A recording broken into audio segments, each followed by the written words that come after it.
நமோ காமாட்சி ஜெய் வாராகி. இப்போ பார்த்தீங்கன்னா நம்ம பொன்னேரி வட்டம் கூடுவாஞ்சேரி கிராமத்தில் அமைந்திருக்க உத்திர காமாட்சி பீடத்தில் தான் இப்போ நம்ம இருக்கோம். இந்த காமாட்சி பீடத்தில் பார்த்தீங்கன்னா இப்போ ஆஷாடா நவராத்திரி என்ற விழாவை வந்து இப்போ நம்ம சிறப்பாக கொண்டாடிட்டு வரோம். இன்றைய நாள் பார்த்தீங்கன்னா ஒவ்வொரு நாளும் ஒவ்வொரு அவதாரத்தோட வராகி தேவி அவர்கள் வந்து சிறப்பை தந்து காட்சி தருவாங்க. இன்னைக்கு வந்து அஸ்வாரடா என்றக்கூடிய குதிரை முகம் கொண்ட அஸ்வாருடா என்ற ஒரு முகத்தோட வந்து இன்னைக்கு அம்மா காட்சி தராங்க.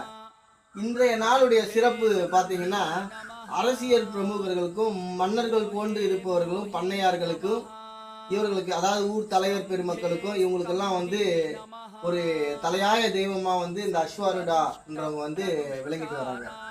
பெரும்பாலும் நிறைய மக்களுக்கு வந்து இந்த தேவியை பத்தி தெரியறதில்ல. ஆனா இருக்கிறதுலே பூஜைகள்லயே உயர்ந்த பூஜைகள்ல 2-3 பூஜைகள்ல வந்து இந்த அஸ்வாருடா என்னக்கூடிய பூஜைகளும் ஒரு பெரிய பங்கு வகிக்கிறது. ஏன்னா அரசியல் சார்ந்தவர்கள் கட்டாயம் வெற்றி அடைய வேண்டும் அப்படின்னா அந்த அஸ்வாருடா தேவியை பிரார்த்தனை பண்ணி அஸ்வாருடாவை பிரார்த்தனை பண்ணி யாகங்கள் வேள்விகள் நடத்த சொல்ல அவங்க கண்டிப்பா வெற்றி அப்படின்ற ஒரு விஷயத்த வந்து இந்த அம்மா வந்து தருவாங்க.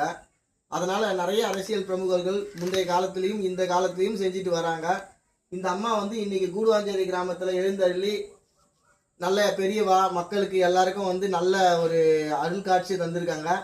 இந்த அம்மா வந்து நல்லா வேண்டி என்ன பண்ணியிருக்கணும்னா மக்கள் எல்லாம் நல்லா இருக்கணும், அரசியல் சார்ந்த விஷயங்கள்ல எல்லாமே வந்து அமோகமாக இருக்கணும், நல்லாட்சி நடக்கணும், மக்களுக்கெல்லாம் ஒரு நல்ல விஷயம் கிடைக்கணும்னு சொல்லிட்டு அம்மாவை பிரார்த்திக்கிறோம். ஓம் நமோ காமாட்சி.